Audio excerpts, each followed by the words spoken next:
Early nominating contests build momentum for 2024 contenders seeking the White House. C-SPAN is the place for political campaign enthusiasts, with unfiltered coverage surrounding the early primaries and caucuses, as well as speeches from key battleground states. Whether you're interested in your state's race or want to follow all of the political events, you can get immediate access to what the candidates are saying, plus nominating results in real time with the free mobile app, C-SPAN Now, or watch live on the C-SPAN networks. Get the home field advantage every time with Fairfield by Marriott, official hotel partner of the NCAA. Whether you're a student athlete working toward your championship dreams or your team's biggest fan, Fairfield by Marriott has everything you need to get ready for game day. From comfortable guest rooms to complimentary hot breakfast, Fairfield is part of the Marriott Bonvoy portfolio of hotels and official hotel partner of the NCAA. Visit fairfield.marriott.com to book your next game day stay. Boss is here! Military parents never miss a beat, and neither does the Johns Hopkins U.S. Family Health Plan. Built for every warrior in your family. With more than 40 years of service to military families, TRICARE Prime benefits plus exclusive extras. Learn more at warriorsathome.com. Build your credit history with the Chime Secured Credit Builder Visa Credit Card. No credit checks to apply. Get started at chime.com/build. The Chime Credit Builder Visa Credit Card is issued by Stride Bank N.A. member FDIC. Chime checking account and 200 qualifying direct deposit required to apply. Welcome into The Verge, a show which covers the Baltimore Orioles minor leagues. The Verge is part of BSL Radio. Baltimore Sports and Life is dedicated to analysis and discussion on the Orioles, Baltimore Ravens, and the University of Maryland. The site has a team of writers providing coverage of those teams and houses live streaming content weekly. Join the conversations at the message board, like BSL on Facebook, and follow BSL on Twitter.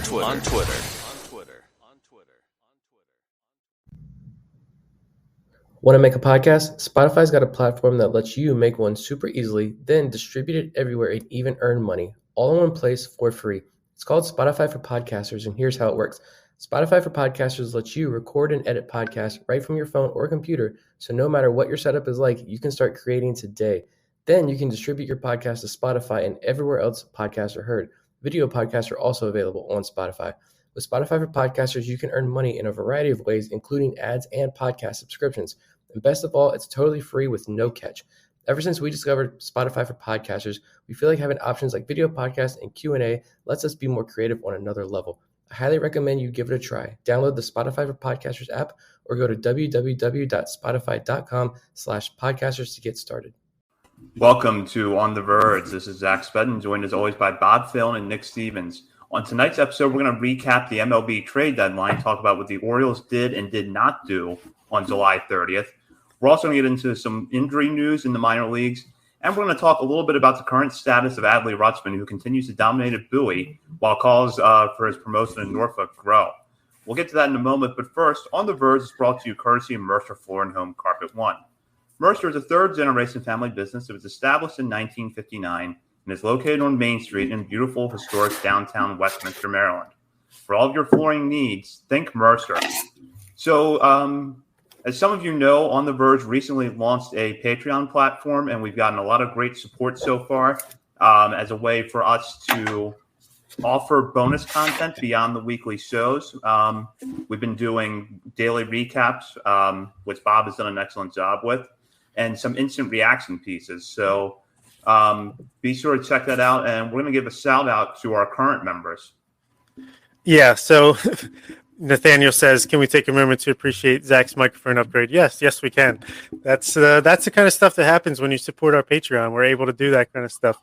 And if you're sick of the Mercer ad read, which for the record I'm not, you can also subscribe to our Patreon at patreon.com/ontheverge, and we will edit those out for our Patreon members.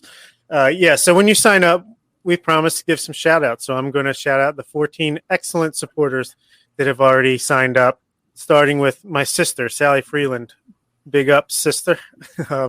Mike Rakes, Brendan Langdon, William, he prefers Bill Duck, Patricia Freeland, my mom, love you, Jeremy Greenberg, Terry Sanders, Chris Franz, Bob Watkins, Paul Weinberg, David Adams, Patrick Lipinski, Chris Regan, and Jared Summers. Thank you so much. And only 2 of the 14 are actually related to me, so that's always nice.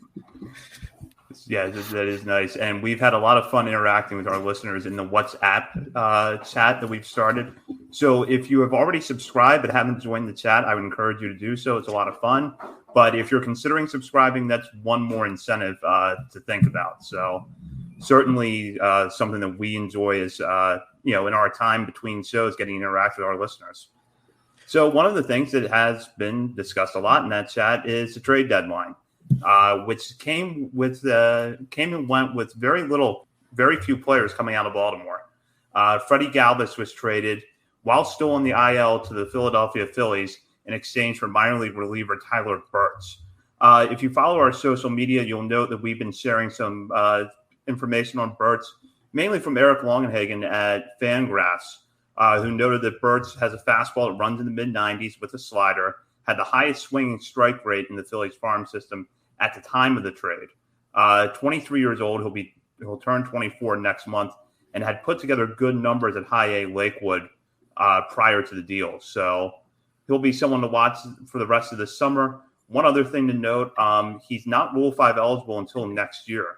So the Orioles add some bullpen depth in the minor leagues. They don't have to worry about adding to the 40-man roster right away. So we'll just start with the Galvis trade before we get into what the Orioles didn't do at the deadline. But just kind of your reaction, Nick, what you think of the deal. Were you surprised that Galvis went, and your thoughts on Verge?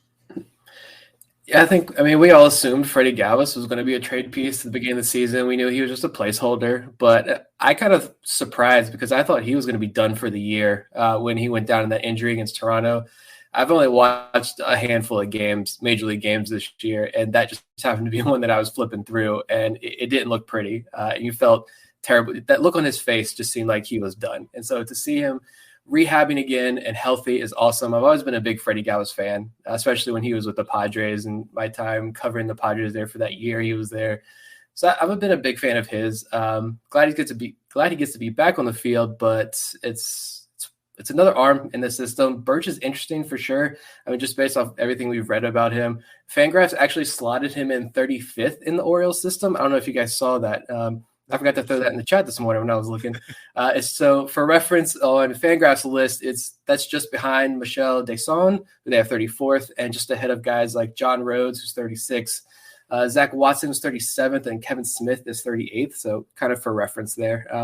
We know Eric Longenhagen doesn't seem to be a big fan of Kevin Smith like some other outlets are, but Verge is interesting. I think it's, like Zach mentioned, the scouting report you got on him, 93 to 96 with a plus slider, led the Phillies organization in swinging strike rate the first half of the season. You love to see those numbers. Another small school guy, which based on look at this year's draft results, you can tell the Orioles really do their homework on a lot of deep guys down there in the D2 ranks and such. It's a relief arm. Hopefully we see him in Double-A at the end of the year. We'll see how that plays out. My mind naturally went to the Jonathan Villar trade, another middle infielder. Orioles got a relief arm for him in Easton Lucas. And comparing those two guys, I think Verge has a much higher ceiling, comparatively speaking, based off what we've seen from Easton Lucas this year. Yeah. Once Galvis got hurt, it seemed like, there goes that trade chip. That's done. Because it seemed like he was going to be out till at least maybe the middle of August. But as soon as they announced, like a week before the deadline, he's going to rehab, he's coming back, he's proven he's healthy, I'm like, they're going to move him for whatever they can get. And it sounds like they got someone that Fangraphs at least is pretty high on. The title of the episode is Big Stuff Jump, and that is what Mike Elias, the phrase he used to describe Tyler Verge between 2019 and 2021. So that's obviously they saw something they liked there, that he's improved. Maybe he thought, Elias said, is that they could fleece the Phillies and their, go for it all. Dave Dombrowski, right? That's who they hired. Maybe they could take advantage of him. And he's going to start in Aberdeen, but I would not be surprised if he's up in Double-A Bowie before long. And I initially had him in 91st in my personal top 100. But he can work his way up if he proves that this Big Stuff Jump is legit. I thought it was a fair return given the circumstances. The one thing to keep in mind with Galvis is that he does not have a team option for next year. There's no option attached to his contract. It's just a one-year deal. He was going to be a free agent at the end of the year. And with the way Ramon Urias has been playing, it's clear the Orioles are going to be fine at shortstop for the rest of the year. Your defense does take a little bit of a hit, but at this point, I don't think that's really what you're going to be concerned about. The Phillies, though, they've put so much into this major league roster, and it has yet to pay off. Their infield defense, especially, was really bad prior to the trade. So they're looking at Galvis as that extra depth piece that improves their defense. So I think in that context, the return for him is fair. Yeah, I think so. I mean, he's coming off an injury. Who knows how much he can recover? There's only 2 months left in the season. They're on the fringes of contention. So not like he's going to push them over the edge, more of a depth piece. So, yeah, I think maybe a future middle reliever, best case is probably, what you could expect for that. Yeah, and I mean, don't discredit any of these guys. I mean, we're not going to sit here and say, what a trade deadline for Mike Elias, and this is awesome. Like, kind of like we did last year, because last year's trade deadline was pretty awesome. But, I mean, Verge has the reports on him, the numbers on him are promising so far, and that's good. And you're not going to get a whole lot for Freddie Galvis. And just looking at guys we're going to talk about later in this episode, guys who are pitching right now, like Eugene Pintos, and Michel Deson was the third piece. We're going to talk about like Zach Peak probably a little bit later on tonight, the quote unquote fourth piece in that Dylan Bundy deal. All these extra pieces that the Orioles seem to be like the throw-ins of deals are actually the guys I think all of us are becoming more and more excited about as the season has progressed. So when I look at a guy like Verge, yes, this is a very small deal. No, Verge is not going to be a future starter for the Baltimore Orioles. He's probably not going to be the future closer of the Baltimore Orioles, but he could still be pretty valuable. And I think he's going to make it interesting as the year goes on. So definitely someone to keep an eye on, someone new for us to keep an eye on, at least for the rest of this year. And he's got a lot of strikeouts this year and like very few walks. So yeah, his ERA in low A was a little high, but that has to be inflated just based off of the peripherals. Yeah, that's what it seems like anyway. Yeah, I agreed. And it was also kind of a small sample size too. So I wouldn't read a lot into that. I think the big thing with him is just, does he continue to strike out batters at this rate as he moves up and maintain that velocity, which is going to be critical. But, the numbers at low A were not as good as they were at high A, but the fact that he performed well after being promoted to me is a great sign. Yeah, absolutely. And hopefully he, Aberdeen, I've talked about this a lot in the last couple of days, but I feel like the jump from low A to high A is more extreme than it usually is. It feels more like the jump from high A to double A, especially when you look at the guys, especially the pitchers who have gone from high A to double A and just picked up right where they left off in the Orioles system. That, Aberdeen's pitching is struggling a little bit with some of the guys just coming up from Delmarva. So hopefully he can help stabilize that bullpen, improve his worth, and get up to double A by middle of August, September. So the only other move the Orioles made at the deadline was to send Son Armstrong to the Rays for cash considerations. Armstrong was actually designated for assignment a few months ago, cleared waivers and had been down at Norfolk. And after a rough patch, seemed to be getting better. That's really a depth move for the Rays. And the Orioles get cash back in that deal, but no prospects. The Orioles had been heavily speculated, and we talked about a lot on our last show when we had Connor Newcomb on, that the Orioles probably were going to move one or both of their relievers in Paul Fry or Tanner Scott. It also seemed possible that Cole Salser or Dylan Tate would be dealt. They were not traded at the deadline, nor were Trey Mancini, John Means, or Cedric Mullins, or any of the other players that the Orioles, in theory, could have gotten a lot for in return. What I think that is worth considering now is that the Orioles are at a point where you're starting to see the base at the major league level. And you have to wonder, how long do they hold on to John Means and Cedric Mullins because they believe that they can start contending while those players are still under team control? And in the case of Mancini, Mike Elias making the comment about him hoping that Mancini would stay there for as long as possible. I don't really know what that means. I don't know if it means the Orioles are considering an extension or if it just means that they're happy to have him here for the rest of this year. But he stays. So just kind of want to get your guys' general thoughts on this, which is, do you feel like now the Orioles have to start flipping that switch a little bit where it's not all about tearing down the major league roster to build up the depth of the farm system? You have to start taking into account who's actually going to be there when this team should, in theory, start contending, and whether some of those players are there now. Yeah, I don't know. I struggle with this, and I got distracted too at the beginning there because Adley Rutschman just hit a home run off Luis Severino. So we have that there. But yeah, I don't know what this says about like the contention window. I was thinking about this a lot. I'm happy to see Trey Mancini stick around at least for a bit longer. I agree with what Zach just said there that I don't know what Mike Elias' comments mean. What I do know is that we're going to be, maybe not us specifically, but Orioles fans are going to keep having that conversation of, is this the time we trade Trey Mancini now, or are we going to give him an extension? Those talks are going to continue because they still have time. We just don't know, but I am happy he's around for a little bit longer at least.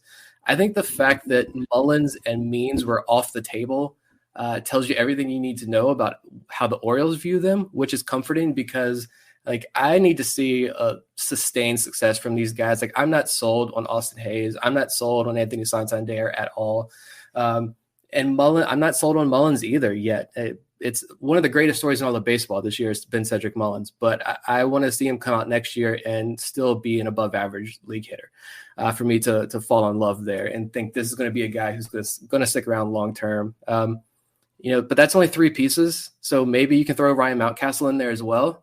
And Austin Hayes is iffy. I don't know about Austin Hayes yet, but there's still a lot of work to do in this organization. But I think by keeping Mancini, Means, and Mullins, the Orioles are showing that they have enough confidence in the guys in the upper levels of their minor leagues, I think, that you don't have to trade these guys away for nothing.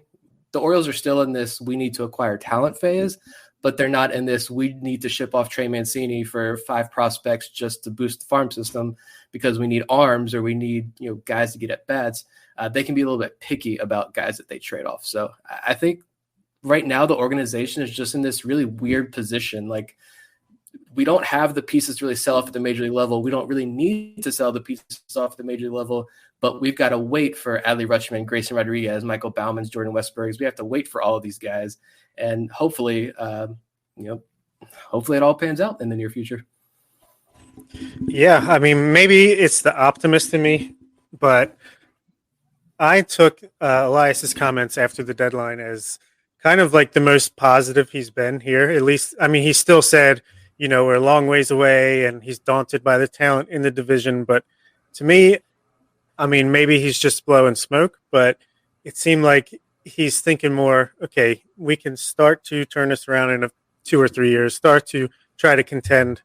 Maybe not, we're not going to go, I still don't think we're going to sign any big free agents this offseason, but maybe, we can take an eye out for small signings or trades to add to the team. Or maybe they're thinking, we don't, like you said, we don't need these 5 guys to raise the floor of the system anymore. We've raised the floor now. If we're going to make a trade, it's going to be for a more impactful piece, more than quality over quantity. I don't know, but something about just the way he was talking about how Mullins and Means and all these guys are proving themselves, and we have more cavalry coming. Which, God, don't say that word to Birdland. Cavalry is a bad word, but yeah, I just was encouraged. I think this time next year, we've said this a lot, but I think the attitude in Birdland is going to be a lot more positive. And I might not be sold on Mullins right now to the extent of sign him to an extension, lock him up, but I'm definitely sold on him enough to be like, here's center field for the foreseeable future and prove that you can do this, or at least, still be above average. I doubt he's going to be over 900 OPS center fielder for the next 5 years, but if he can just be 750 to 850 and provide that good defense and speed, then that's pretty good too. Yeah, I think that we know that 2022 is going to be a challenge for a lot of the same reasons as 2021 has been a challenge, which is that you still have to build, a formidable starting rotation at the major league level. And right now you're still looking at John Means and a lot of question marks for 2022. But the fact is that you have Means under control for another 3 years. You're going to have Mullins here for a while. And I do think it's realistic to believe that somewhere in that window, you're going to have a team that is pushing for a playoff spot. And you're better off with the 2 of them there. I'm not necessarily on board with signing either of them to an extension right now. But the fact is you've got a few years to figure that out. And then while that's going on, you're also going to have Ryan Mountcastle continuing to develop. Adley Rutschman will probably be in the major leagues next year with Grayson Rodriguez and hopefully DL Hall. So you can start sort of seeing the light at the end of the tunnel a little bit, even if the rest of this year and probably next year is going to be a bit of a struggle. Yeah. I think I'm not really like angry or frustrated at any point about what did or did not happen at the trade deadline. But the one thing that I question about why are these guys still on the roster, like Tanner Scott and Paul Fry, like I would have liked to see one of those guys move. And I know there was the quotes about another reliever was very close to being dealt, and we can assume it was either Scott or Fry or maybe even Dylan Tate. Who knows? But I think those guys, if you're a position like the Orioles, yes, it's the Orioles, I just said, are in a weird position. But if you're a team like the Orioles, the Tigers, the Pirates, they're all in right now, and you have guys like Scott, Fry, maybe even Tate getting the interest that they're getting, I personally, I don't see why you keep them, because they could fall apart next week and they lose all trade value. And they're not guys that you're going to build this bullpen around. You can't convince me that Tanner Scott is a guy that's going to be around in 4 years as a reliable late inning reliever. I love this guy as he came up through the system a lot. And I'm glad that he has been progressing, but you can't convince me that this is a guy you build a bullpen around. And so that's the only thing that I have questions about. And I know they still have a lot of team controls. They could move him in the offseason. They can move him next year as well. But that's the only thing that I question. I want to know what those talks were like, but I know that we'll never know that. So. Yeah, as much as I was optimistic about the comments, the stuff about Fry or the bullpen or Scott almost getting traded, but not, to me, that's just like the offer was something that they feel like they could get at any point for those guys. And they want to wait to try to maximize, kind of like they did with Michael Givens, where that was our version of the Chris Archer trade from last year. So I still think those guys are completely expendable, especially with the bulk of starting pitchers in Bowie and Norfolk. Most of those guys are going to end up in the bullpen. So I don't know. I think they're just biding their time on Fry and Scott. Hopefully they'll continue to have success, and you can either trade them this offseason or at the deadline next year. Yeah, given that Mike Elias got more than I think anybody expected out of Michael Givens, and that might say more about the Rockies than it does the Orioles. But I'm willing to give him the benefit of the doubt in this case because of that. We've seen him hold on to a reliever before for longer than was expected and still get a really good deal at the end of the day. And he did really well in the Miguel Castro trade as well. My concern always with relievers, and this goes back for me with Zach Britton, is injuries. That would really be my biggest concern is, can these pitchers stay healthy? Because you know that Paul Fry is a good reliever when he's healthy. You know that Tanner Scott can strike out every batter in the lineup or walk them when he's healthy. But you know that he's going to be productive. But I think that's always going to be the big question with relievers is, can they stay healthy? So Baltimore Sports and Life owner Chris Stoner chimes in, absolutely thinks Scott can be part of a quality pen. Do you question if he'll ever be able to consistently rely on him in high-leverage situations? Yeah, I always think he's going to be, Mr. Jekyll, Dr. Hyde, or Dr. Jekyll, Mr. Hyde, rather. When he's on, I mean, there's no one better. He's like Andrew Miller out there, but the problem is he's only on half the time at best, which if he could ever flip that switch, I'm highly doubtful that he can, then he would be elite. But I think you want to try to convince a team that they can turn him into that and then get that kind of value for him rather than, but it is risky with him because if he goes the other way where he just can't control the ball at all anymore, then you've kind of completely lost any trade value whatsoever. I do think he can be good. I don't know if he'll ever be great, even though he's tantalizing because when he's on, he can be great. Yeah, I just don't trust him at all. I can't trust him anymore. So, I mean, it's great that he's up here. And Connor Newcomb said last week, he mentioned the age. He's 27, 28 years old. So, I mean, this is definitely an older guy as well. I just think that the Orioles aren't competing next year, and I don't think 2023 is going to be a window either. So I think Scott is a guy that if that Michael Givens type package is there, 100% make that move. You can hold out. Like I mentioned, you're not in a position where you need to sell off these guys.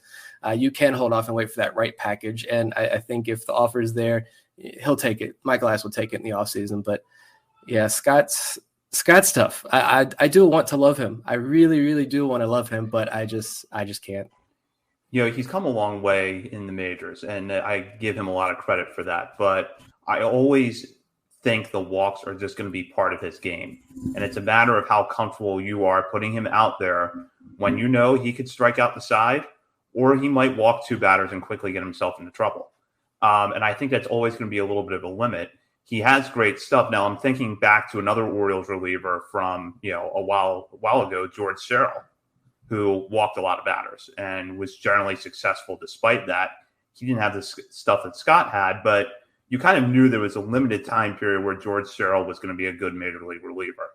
And that the walks were always a big limiting factor. And Scott, as I said, better pure stuff, but the walks I think are always going to be a concern with him. I don't think he's going to, his command could get better, but I don't think he's ever going to be 2016 Zach Britton. No, I mean, look what he did. Obviously, he ended up on IL, so maybe he was hurt, and that led to it a little bit. But his last 2 outings at the major league level before he went on the injured list, he didn't record an out. I mean, he walked 3 guys, hit 2 batters, was just all over the place, So that's the worst of what he can offer. We've seen the best as well, but it's definitely hard to juggle that. And I think, too, just looking towards the future, and we can move on from talking about the bullpen, but looking at prospects, and I know I don't want to jump the ship on these guys quite yet and convert them to bullpen arms, but I think you do have 2 guys in Michael Baumann and DL Hall who you could potentially be looking at. I know Michael Baumann's been targeted at this future closer role for the Orioles by outlets like Baseball America, had him down there. John Mioli talked about it a few times. And DL Hall, I think we can maybe talk about DL Hall when we talk about injuries, but that's starting to creep in a little bit more. Now he could be an electric closer as well, or late inning guy as well. So I think there are going to be plenty of options down there right now. These top prospects that we're talking about who can fill that bullpen role, like Bob mentioned. Or even Ofelky Peralta, Blaine Knight. All these guys, I think their stuff will play up in short stints, and they've got that 2-pitch combination if they could just lean on that fastball slider type of thing that Elias likes. So I think that's what they're being groomed for, rather. And Nick Vespi, he might be up soon, too. He had a bad outing, but, man, he's electric, too, when he's on. Yeah, so there's going to be a lot of opportunities for the Orioles to get value out of their farm system in terms of bullpen depth over the next few years. Do want to shift gears now and talk injuries. As the Orioles have gotten some bad news in the last few days. Mike Elias saying that it's highly unlikely that DL Hall is going to pitch before this year is over. Anthony Servideo is out for the year after having surgery. So despite he got off to a promising start at Delmarva this year, we're not going to see him resume that. So these are 2 pretty tough losses for different reasons. Hall, we know, is one of the most electric arms in minor league baseball when he's healthy. He was off to such a good start at Bowie this year and goes down with an injury. Servideo, meanwhile, kind of a high floor guy coming out of the 2020 draft and was showing what had made him such an intriguing prospect, which is good defensive versatility, draws a ton of walks, and he occasionally does something with the bat in terms of contact. But he's going to be out for a while for the rest of the year. Hall likely is out for the rest of the year. So 2 tough injury news for the Orioles there. Yeah. DL Hall one hurt a little bit. It just seemed like he was so close to coming back. And so I was starting to get excited about seeing him back on the mound again. But right after those reports came out, it seemed like there was a little bit of talk, about here we go again, another DL Hall injury, thinking like this is kind of a pattern with him, which I believe in 2019, he was shut down a little early. Before the end of the season. I don't think that was anything major as well. I don't believe he's had any major injuries since the Orioles draft him. I can't remember any off the top of my head either way, but we've repeatedly heard about the amount of work that he's done in the offseason to get better, and we saw those results at the beginning of the year. I mean, he had, looking at his numbers now, a 43% strikeout rate. We talked about the massive ground ball rate that stayed high for all of those starts, more than 30 innings before the injury. You noticed a lot in watching his starts in broadcasts, especially, like Adam Pohl at Bowie mentioning a lot about Hall was using his secondary so much more. And he was, a lot of nights maybe getting squeezed a little bit, leading to longer outings, guys fouling him off, making him work a little harder. A lot of tough nights for Hall, but he battled through those outings and he became a more complete pitcher, I thought. He's not relying on that overpowering fastball to just blow past hitters. He was really using his entire repertoire. And so I also don't think that this disrupts his timeline that much, since doesn't seem to be a major injury. Like, as long as he can come back for fall instructional camp, you can throw him out there on the mound. He can have a full, healthy offseason. start the year in AAA with Rutschman and Rodriguez, pending any CBA changes or anything that comes about next season, and still be on track to reach the majors in late 2022. I think so. That's why the news of Hall at least being shut down, it sucks for right now, but it hasn't shaken the way I view him at all. Completely agree. And look, there's no sugarcoating the fact that it sucks. He's hurt. It sucks. But it's not like he's getting Tommy John. It's not a shoulder injury.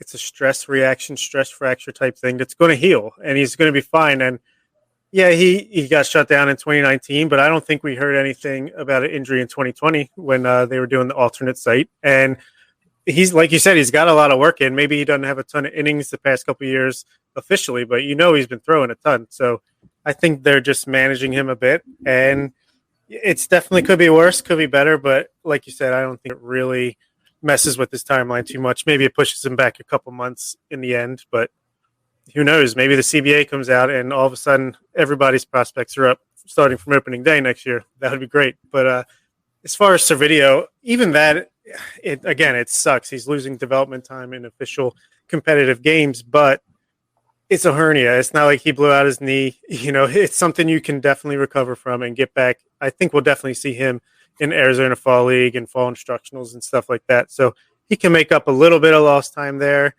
And with all the shortstops and infielders that we have that need to start at AA Bowie next year, you're going to need someone to play shortstop at Aberdeen, and it looks like Servideo is going to be that guy to start 2022. Yeah, I think both can rebound relatively quickly. And going off of what we just talked about with Hall, I think that there is still some opportunity for development, provided that he can get back on the mound in the fall. And if it's entirely at Sarasota, that's fine. The Orioles can monitor him and see how he performs there. And then you can, think about putting him at AAA next year, or if you want to build him back and start him at Bowie for a month or so, I don't think that's an issue either. I don't think that's really going to affect his timeline all that much. I still think that as long as he's healthy, we know how good he is when he is healthy, he will be in the major leagues maybe by this time next year. And in 2019, I just looked this up because I couldn't remember exactly how far Hall pitched into that season. His last outing was on August 8th of that year. So he was not like he was shut down, 2 months early. There were only a few weeks left in the season when he was shut down. The Orioles took a cautious move and, just decided not having pitched the rest of the year after throwing almost 95 innings.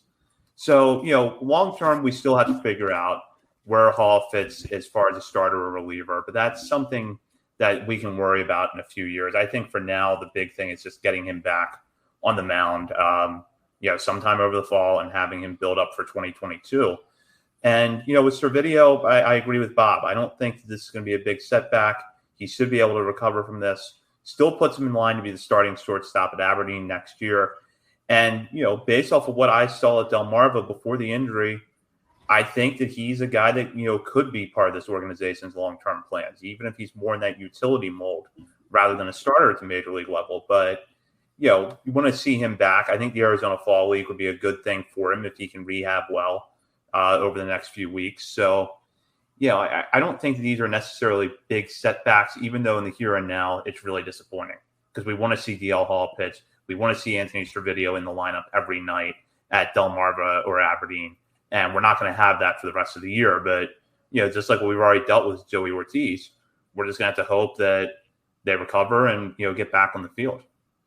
Yeah, and let's be honest, Servideo could probably still walk once or twice a game right now with the hernia, so I think he'll be okay. And like you said, there's been a lot of injuries for us, for sure, especially to our top 50 or so prospects this year, but I don't think that's rare this season. It seems like injuries are a little bit higher across everywhere. And it's, at least the good thing is, none of them, knock on wood, have been like catastrophic. It's mostly stuff that can be dealt with. Obviously, Joey Ortiz is a little more serious, Carter Barmler, but most of it's just strains and stuff that just is going to take time to heal. And it's not like you need surgery or anything. Yeah, I don't think that was unexpected coming into this year. I think that there was sort of an expectation that, not necessarily for the Orioles, but just looking at baseball in general, that in the minor leagues, you could see more nagging injuries because players didn't play last year, and now they're having to go back to playing over 100 games professionally on every night. So that's gonna lead to some problems. Yeah, for sure. So O's Fan Therapy said that everybody worries about Hall because of Hunter Harvey's track record with injuries, which there might be some merit to that. And he asked us, is Harvey running out of time? He can hardly stay on the field for longer than 8 games. I'm going to say yes, he is running out of time, and I'm pretty sure Nick feels the same way.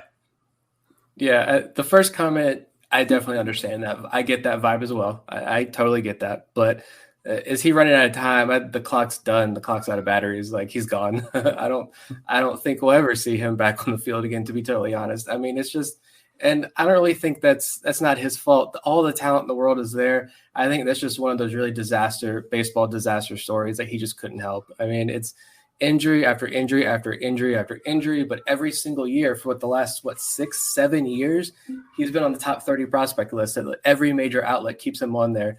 He's still on there right now for Baseball America. Exactly. Baseball America still has him ranked as a top 30 prospect in the system, which I don't think that's possible. I thought he exceeded his limit, so I'll have to check that again. But yeah, I just don't see Hall coming back. I think I've moved on. I didn't even know where he's at. I don't even know where he's at, to be totally honest.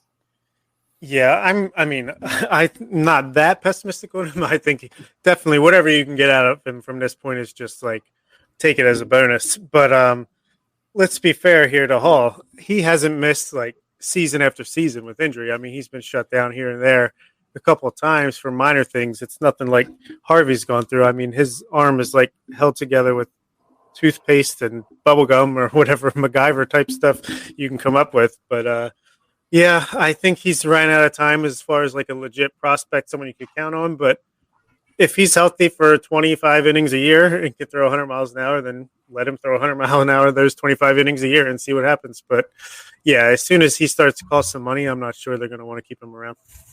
Yeah. I'm more concerned just about, we spent so many weeks at the beginning of the season talking about, this is kind of going back to Sir Video a little bit, glowing, just rave reviews about these middle infielders. And we have so many middle infielders in the system, and it's so fun to watch. And where are they all going to play?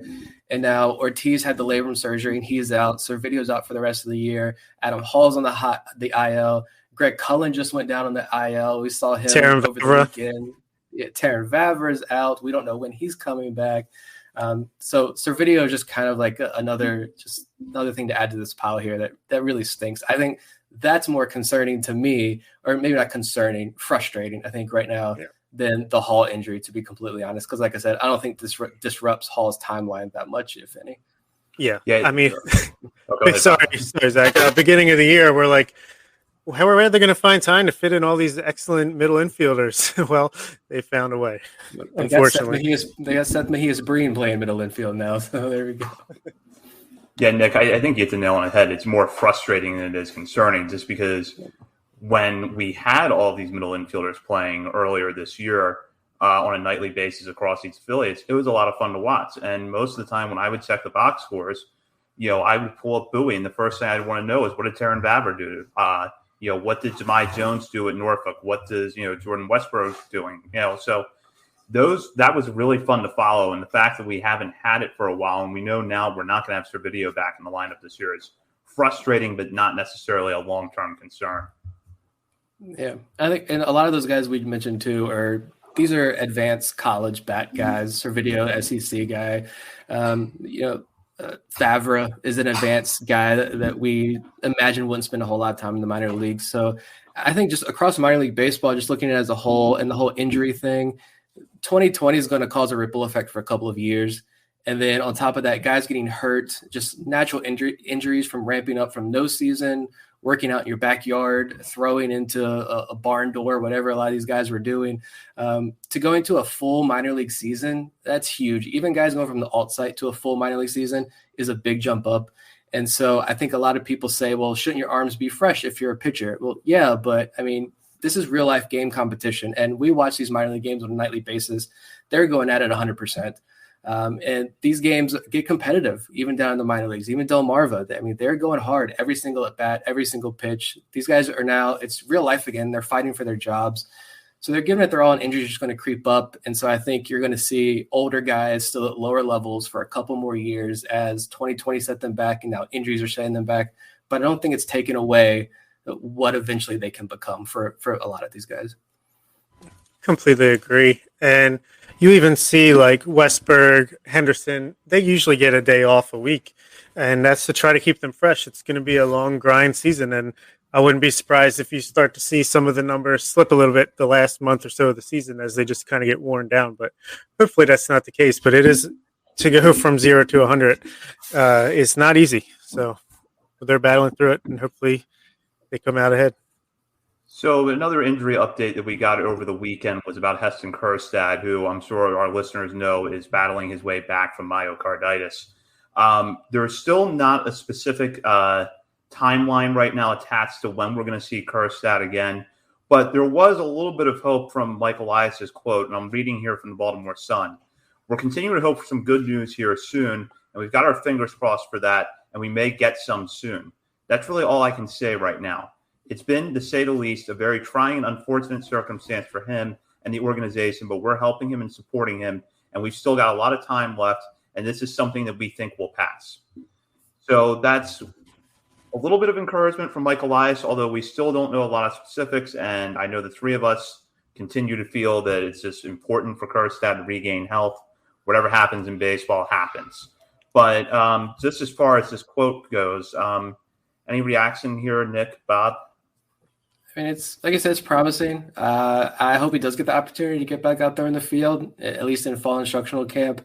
I'm comforted by seeing a lot of these guys in the farm system. They're having big 2020 seasons after having limited or no 2019 seasons, plus 2020 on top of that. So you might be looking at 2 years in between competitive games for Kjerstad, but a lot of guys are going through something similar, not health-wise, but playing time-wise, and they're excelling this year. So I feel comfort in that. And Kjerstad, he played in the SEC. He played for Team USA.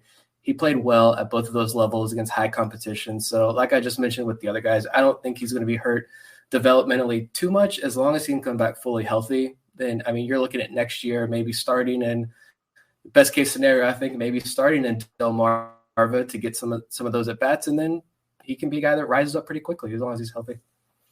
Yeah, I think it's about as optimistic of a quote or encouraging of a quote as you could hope for at this point in time. Maybe, like you said, he comes back for fall instructional or Arizona Fall League. I still think we won't see him on the field until next spring, but it's just good to know that at least publicly they're feeling confident that he'll be able to make a full recovery. And like you said, it's just he's going to start out a year behind, but that's not that much different than a lot of guys this year did with the missing 2020 season. So kind of looking at it as like a bonus first-round pick that we have coming into the system. So the Kjerstad, the first-round pick in 2020. Adley Rutschman, the first-round pick the year before that, is playing at Bowie right now and continues to put together a really good season. And we've been seeing increasing speculation that he'd be promoted.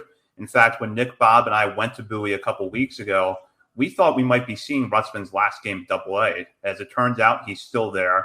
John Mioli had a really good piece at the Baltimore Sun for anybody who has not read it yet, talking about Rutschman's development. And basically the takeaway I had from it was that the Orioles are going to promote Rutschman to Norfolk when they feel he's ready, that he's developed all he can at AA. Right now, they must not feel that way. And I know with catching, it's, a complex process, but Rutschman's still putting together a good year. He's not getting to Norfolk just yet. So I'll start with Bob on this. What are your thoughts on why Rutschman might still be in Bowie? And do you think we see him at Norfolk before the year is over? I think we see him in Norfolk before the month is over. Definitely before the year is over. Maybe by the time the week is over. Yeah, I think he'll be there pretty soon. I think it's just with the extra 2 weeks added onto the AAA season, they wanted to keep him in AA maybe a couple weeks longer than they initially expected to. But I think it's just a matter of, like Elias said, they think it's not hurting him to be at AA, so why not keep him there and have him catch some of the bigger prospects pitching-wise behind the plate at the same time. But it's getting to the point where, like Nick called it out earlier, he just hit a home run off of a very good major league starting pitcher, crushed the ball for a 17th home run of the season. So he's clearly talented enough to move up. It's just a matter of when they want to pull that trigger, and I think it will probably be at the end of this week. Yeah. I mean, I don't get worked up about promotions like so many others seem to. I get it, but I just don't. And organizations have the data that we don't. They have individual plans for each player. They're going to promote them when they're ready. And I also don't think there's any point in trying to compare Rutschman to, others outside the organization. Like, I know the Bobby Witt comparisons are going to be commonplace for like his entire career, just based off where they were drafted and both being the AL now. But Rutschman, this is, to be fair, his first full season of professional baseball. He's primarily a catcher. That is a major difference than a lot of other positions out there in the field, a lot more nuanced. But with that being said, I don't really know what else he has to prove at AA. I don't think there really is anything. I know when we talked to Ryan Fuller, great interview, go back and listen to that on the feed.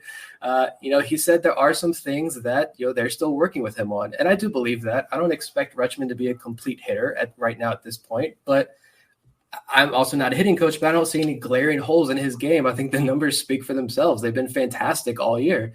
And I think by moving him up to AAA, there's that debate. What's the better competition, the AA versus AAA? But I think AAA, you're facing more pitchers with MLB experience. They might be quad A type guys, but they have what it takes to get to the big leagues. They've been there. They know how to exploit Rutschman and his weaknesses more than some of these prospects may know how to at that point. So I think moving him up to AAA right now to, tweak anything they want to tweak and smooth out anything they want to smooth out would be a good opportunity. But I do think it happens soon enough. I guess maybe for me thinking about it, if you're in Bowie, you often hear players say that the biggest jump is that high at a AA jump. And so we've seen Kyle Branovich, Drew Rum, Blaine Knight. We've seen all these guys make that jump. And maybe Rutschman's making that jump a lot easier for these guys, these mid top 30, back end top 30 prospects. If you're making them a better pitcher, you're just creating more of a bigger talent pool to pull from later on and over the next couple of years. So maybe that's helping as well. And the AAA season does go on for a few more weeks after everyone else finishes up. So plenty of time for him to work with Bauman again, Bradish again, Smith, Ofelke, Peralta. All those guys can still work together again for, a month in AAA, and he can close out the year on a high note. Well, and to put that into context, if Rutschman's promoted next week, which I'm not going to predict that he's going to be promoted next week, I'm just saying if he is promoted next week, he would have pretty much a solid 2 months at AAA. So that's still a lot of time there. The one thing I really took away from our interview with Ryan Fuller was that when they're developing Rutschman, it's not a situation where they think, oh, he's so good behind the plate, but he really needs to work on his hitting. We're going to focus on his hitting intensely, or the other way around. It's an intense focus on both. And, we heard about the work he puts in with Jeff Kunkel, the fundamentals coach for the Bay Sox, at getting better behind the plate. So this development process really is complex. It's multifaceted. And I'm sure that for as good as Rutschman is, there are still things to iron out. And building off of what Nick mentioned about facing kind of quad A type players as a hitter at AAA, I think there's also a benefit to catching those type of guys, to catching guys that have a little bit more experience. And you may have more pitchers up there who don't have, good velocity, but they might have one or two good secondary pitches. So just kind of getting different looks, I think, helps him behind the plate.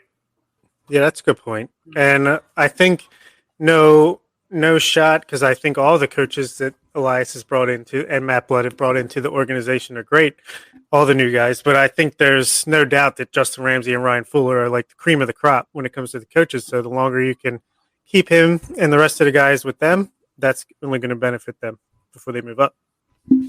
I mentioned this on Locked on Orioles a couple weeks ago, and I'm just going to repeat it here, which is that if you're really hoping for Rutschman to get promoted now because you think it will get him to the major leagues faster next year, I don't think that's the case. I think there's a lot of other factors that are going to determine when he gets to the majors, and whether he ends this year at Norfolk or Bowie is not going to make a difference. There's going to be a lot more that goes into that. So if you're a Norfolk Tides fan that just really wants to see Adley Rutschman in the Tides uniform, I completely understand that. If you just want to see him get promoted because you want to see him face that higher competition to end the year, I think that's great. But don't hold out hope that if he gets promoted now or sometime next month, that he'll get to the majors faster next year, because I don't think that's the case. Yeah, I saw in Dan Connolly's piece for The Athletic that his reasoning is that they don't want to put him on the 40-man roster going into this offseason with the CBA, because if there's a strike, he wouldn't be able to play minor league baseball next year, which that seems like a bit of a stretch. I think it's more of just like the CBA has more to do with it than anything as far as service time. They just don't want to start his clock, because then you lose a year of him if you just wait 3 or 4 weeks into next season. Plus, you've got so many players, and we're going to talk about this on a show soon, but you've got so many players you've got to protect from the Rule 5 draft next year, that if you don't have to put someone on the 40-man roster, which in Rutschman's case you don't, for that consideration, you're probably not going to do it, because just off the top of my head, DL Hall, Kevin Smith, Taron Vavra, Kyle Braddis are just some of the names that are Rule 5 eligible after this season. And there's a lot more that are going to be in consideration. So I would say that that's the big factor if you're looking at how you're going to play on your 40-man roster for the rest of this year and in the offseason, is going to be, who do we need to protect from the Rule 5 draft? And you're not going to be concerned about someone who's not Rule 5 eligible for another year or two. Yep. Definitely. And I don't know if this plays anything into it as well, but I mean, I know there's a 0% chance we see him in the major leagues this year. So I guess it's just, cost benefit analysis. Where does it make most sense? Where does everybody benefit the most of having him at? Is it AA, where he can work, like I said, these guys come up from high A, or is it AAA and getting everybody ready to go in 2022 next year at the major league level at some point? But does him being in Bowie closer to Baltimore have anything to do with this as well? Like, I don't know if that could be a factor as well. I know my parents live like 15 minutes away from Harbor Park, and my dad goes to games, and he watched like Connor Green twice this year. So I'm sure he would love to go to Harbor Park and be able to watch Adley Rutschman behind the plate and not Connor Green give up 15 runs. But yeah, I think it's going to happen soon for sure. But there's a lot of factors, and catching. You mentioned catching being so nuanced. Like, one of my big takeaways from early on in Eric Longenhagen and Kylie McDaniel's book that they came out with, they talk specifically about how teams need former MLB catchers or guys that caught at a high level. They need these guys to specifically scout catchers, because it's so nuanced, and it's a whole different ball game. And so I think that plays a lot into this as well with Rutschman, that when you're talking about development, it's a whole different ball game with catchers as well. So we all three of us want him in Baltimore tomorrow, but it's not going to happen yet.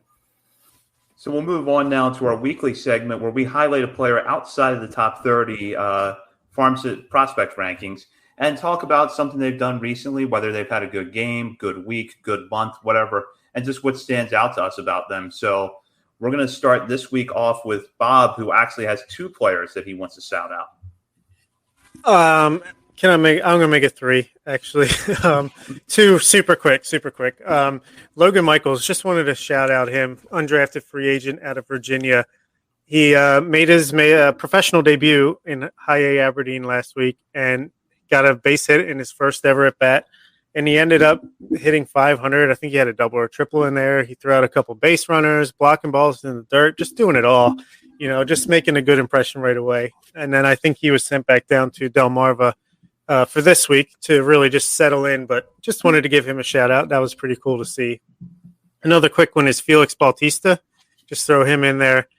He is electric. The guy throws hard and does not give up hits. In 11.1 innings in AA Bowie, he has allowed 1 hit, and in 26.2 innings total between high A and AA, he's given up 8 hits total. He has walked 19 in that time, but he's also struck out 48. So it's kind of an exciting arm there, potentially in the bullpen. We'll see what happens. But the real guy I want to talk about is pitching right now as we speak, Mr. Gene Pinto, who I've just fallen in love with after watching his first start in full season ball. And right now he's pitching. He's got 3.2 scoreless innings, gave up 2 hits, and has struck out 4.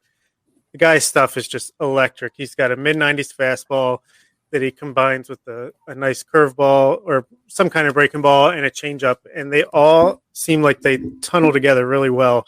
And it just looks like it's impossible to hit against this guy. The stuff looks electric. He's only, 19 years old, 20 years old. So I think this is a guy everyone should be keeping their eyes out for, and he might be like the next Grayson Rodriguez. Maybe not that good, but the next big, upper tier starting pitching prospect, along with Carter Baumler, if he can fully recover in the next couple of years. Good picks. I have thoughts about all these guys for sure. One, with Felix Bautista, we need to contact Bowie and get an accurate measurement on him, because his player page, and I've looked at all of his player pages, try to find this out. They all have him at like 6'5", 190. There's no way on God's green earth he is 190 pounds, because that is a mammoth of a man. And there are some times where he does get a little wild, but he's throwing 100, 101 miles an hour. That is an imposing man on that mound. Definitely a lot of fun to watch. Michaels is fun too. Awesome story. 5 weeks ago, he was playing in the College World Series for University of Virginia, and now he's in High A. Had 2 great games. I think you need he's not going to crack our top 30, I don't think, anytime soon. He may not even crack our top 50 at any point, but I think you need a system full of guys like Logan Michaels to help your young pitchers. And now we see the Orioles have these guys at every level now, and I think we're going to see that pay off. Nick Schufo, we had him in Norfolk. He's on the IL mysteriously again. We don't know why. But you have Chris Hudgens there in Norfolk. You have Rutschman, obviously, in Bowie. Maverick Hanley. You drafted Connor Pavloni from Tennessee. These guys are going to be, they're going to help these pitchers for sure. Gene Pinto, I love Gene Pinto as well. That first start was amazing. I mean, the last reports we had on him were 2019 from Ben Badler after that he was signed by the Angels. That was as a 17 or 18-year-old, and he noted, he could throw at 95 miles an hour. He was throwing 97 on that gun in Fredericksburg, and I know I saw a lot of people say it might have been a mile or 2 miles per hour hot, which that's fine. You're still throwing 95 miles an hour in your debut. I'm going to guess that really the most electric pitch he had, in my opinion, was, you guys love to change up. I'm going to say that was the slider, because Ben Badler said he has a slider that looks really good. But he was concerned about, can this slider generate swings and misses against hitters outside of Venezuela? And so obviously, yes, it can. Like, I remember there's another guy who's 5'11", because Pinto's 5'11". There are 2 guys at that height in Delmarva. Thomas Gerard's the other one, undrafted free agent last year out of Duke. And I remember Joe Trezza wrote a piece after the Orioles signed Gerard, and he described Gerard's slider as hellish. And I think Pinto definitely flashed a very hellish slider last week. The numbers look good. I can't wait till this episode is done. We could talk all night. I'm not saying that, but nothing against you guys with this podcast.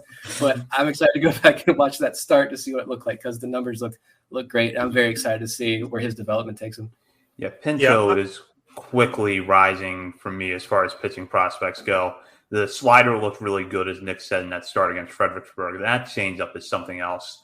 When the miles per hour, I think he was at 91. So again, if it was a mile or 2 hot, that's still an 89 mile an hour changeup to go to 95 mile an hour fastball. Just as a base for a pitcher, that's really good. And with how young he is, there's so much more room for development there, I think. So I'm really excited to see what he does the rest of the way this season and going forward. Yeah, I wanted to say one more thing. Just, this is a guy, I'm looking at his stat line in the box scores in the FCL, and I'm like, oh, this is definitely someone to watch. He's got good strikeout numbers. It's doing good, low ERA. Let's see what he's got when he comes up to Delmarva. And then I just don't remember being this impressed this quickly about someone I'm seeing for the first time in a while. So just very exciting that this could happen in August in the middle of a minor league season. So my shout out for this week is Patrick Dorian, who has been one of the better power hitters this year at Bowie. And July was statistically probably his worst month of the season, but he came on hot at the end of the month, hitting 2 home runs in Bowie's July 29th game against Richmond. And one of the things is that in a lineup that is stacked with power hitters right now, Dorian has been one of the most consistent. We saw him hit a ball pretty far when we were in Bowie a few weeks ago. Good left-hand power. Batting average has been kind of up and down all year, but for someone that was not on our radar at all at the start of this year, he's put together a really impressive season, and with a strong finish to July, we might see him put together a productive August. Yeah, unfortunately, I think he's injured right now. Oh. He got 1 at bat on Sunday, and he's not in the lineup again tonight. Hopefully it's something minor, because I haven't heard any news of him going on the injured list, so doesn't seem like it's a Greg Cullen type situation where he went to the ground grabbing his hamstring.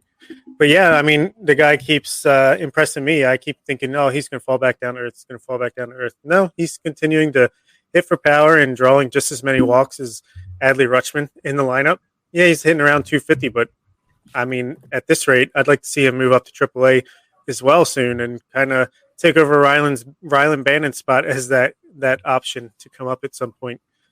Yeah, I was looking the list up earlier. Yeah, he ranks 1, 2, 3, 4. He ranks 5th among qualified hitters, all Orioles minor league qualified hitters in OPS right now at 889. So only behind Adley Rutschman, JD Mundy, who's still hanging around there at the top, Kyle Stowers and Jordan Westberg. He's hot again, and it's good to see because he did really cool off there. Yeah, I wish I knew what that injury was about. I was going to try to find something out today, but that was the game he went out on. Richmond lost their feed for until the 7th inning or so. So no video evidence to go back and look and see. But someone actually asked this morning on Twitter, and shout out to Kyle if you're listening, but I thought it was a good question. And he kind of asked, about that Dorian promotion to AAA yet, and why isn't he up there yet? And I think he should be up there soon, like you guys just mentioned. But I think it's just a matter of at-bats right now. I don't think there's a lot of at-bats playing time for him in AAA with Bannon and Tyler Nevin and such up there. But Bannon's definitely losing steam, and Dorian is earning it. He's 18% walk rate, 15 home runs, 15 doubles. I think he plays really good third base. It works for right now, so I hope he continues to play well. Provided that everything is okay with him on the injury front, I could see Dorian getting some time there, even if it's only over the last few weeks of the season. Like Nick said, I do think that there would be a legitimate challenge trying to find him at bats at AAA right now, but something could happen here in the next few weeks that opens an opportunity for him, and I think that he's earned it. So, the Orioles should consider that if they can get him the at bats. Yep. So I'm going to go with Zach Peak. So shout out to Zach Peak. Shout out to Zach Peak for a number of reasons, but first and foremost, shout out to him for his performance on the mound. I mean, there have been a lot of discussions about the Dylan Bundy trade this year, and rightfully so when we see Bradish and Bronowich pitch as well as they have. But you often see Peak's name just left out of the discussion. Like, this is a major piece of that trade. I think people are making a mistake when you don't include his name in those conversations. He's in high A now. He struck out 7 with no walks in his first outing. He did have to labor through a 4th inning to eventually close out the game, but it was his first highest start. I'll excuse that. He didn't walk anybody with all the strikeout. The swing and miss stuff was there. Last week, he threw 4 shutout innings, 1 hit, 2 walks, 6 strikeouts. He made Greg Jones look absolutely ridiculous with, I think it was his last strikeout of the outing. And that's good to see because Greg Jones is going to be a guy who I think haunts Orioles fans for many, many years in Tampa. But Peak is piling up the strikeouts against higher competition now. He actually ranks 4th in the organization with a 32% strikeout rate. I wrote in our top 50 that I think Peak is going to be a name that rises up pretty quickly next year. And so far, so good. He's trending in the right direction. Yeah, the stuff is clearly just so good. I mean, I'm trying to look up real quick. Yeah, his FIP is 2.37. So don't be fooled by his 4.39 ERA combined between high A and low A. It's just, I think he's been a little bit unlucky, but he's only given up 2 home runs all year, striking out guys like crazy. Could probably refine his command and refine some things, but at the very least, I think Zach nailed it on a prediction show last week. Future closer award here if he doesn't make it as a starter. The guy's going to make it to the majors. I have no doubt about that. Just the stuff is so good. He's going to continue to get chance after chance. So hopefully he continues to improve. And, yeah, we like him over here. He's been probably one of my favorite pitchers to follow this year just because, in the discussions about the Bundy trade coming into this year, he might have been the 3rd or 4th name mentioned. Now, in my mind, if it were not for Bradish and Bronowich being as good as they are this year, you could look at what Zach Peak's doing and think, well, the Orioles might have gotten something for Dylan Bundy if it was just Peak in the deal. I think he's having that good of a season. And really, with how good his stuff is, I think, like Bob's right, he's going to be a big leaguer. We'll figure out eventually where he settles, but the guy has major league stuff. He's a real talent. So he's certainly had an excellent year. Yeah, and I'm glad you brought up the FIP thing because that's one of the biggest, I think, discrepancies between ERA and FIP in the system. It's almost a run and a half lower his FIP is than his ERA. And the home runs, I think one of those 2 home runs he gave up in, I want to say it was his very first inning of the season, which was his first pro inning. And that was on opening night he started and got yanked after 2 innings because it rained. So one home run ever since then is phenomenal. So great work. And I know a lot of that was done at low A in Delmarva, but through 2 starts, I know very, very, very small sample size, but pretty promising against high competition. And it's just good to see good pitching in Aberdeen, because that's something that we haven't seen too much of lately, unless it's like Drew Rom or Garrett Stallings night. Yeah, so we'll continue to follow Peak and the other names that we mentioned in this segment for the rest of the year to see what they do. Certainly some guys that have some helium value if you're looking at prospects that could rise in the near future. So we'll continue to follow us on Twitter at BSL on the Verge. We'll have updates throughout the week, as we always do with all things Orioles minor league. Subscribe to us at Patreon for the extra benefits, including daily recaps, instant reactions when there is a big news story, and monthly top 50 prospect rankings. Something else that we're rolling out. Oh, go ahead, Bob. I was going to say, we got to figure out how to do this weekly chat. I don't know if we have enough subscribers yet to pull that off, but we'll figure something out. I don't know if we'll do it in the WhatsApp group or what, but that's something we're going to figure out how to do as well. So sign up. Yeah, we'll be rolling out new benefits, I'm sure, here over the coming weeks and months. Also, check out BaltimoreSportsAndLife.com for all the latest articles on the Orioles, Ravens, and other sports news, and be sure to hop on the message board there. For Bob Phelan and Nick Stevens, this is Zach Spedden. You've been listening to On the Verge. At Grainger, we're for the ones who specialize in saving the day, and for the ones who've mastered the art of keeping business moving. We offer industrial-grade supplies for every industry, with same-day pickup and next-day delivery on most orders, all backed by real people ready to help. So you can get the right answers and products right when you need them. Call, click Grainger.com, or just stop by. Grainger, for the ones who get it done. Early nominating contests build momentum for 2024 contenders seeking the White House. C-SPAN is the place for political campaign enthusiasts, with unfiltered coverage surrounding the early primaries and caucuses, as well as speeches from key battleground states. Whether you're interested in your state's race or want to follow all of the political events, you can get immediate access to what the candidates are saying, plus nominating results in real time with the free mobile app, C-SPAN Now, or watch live on the C-SPAN networks.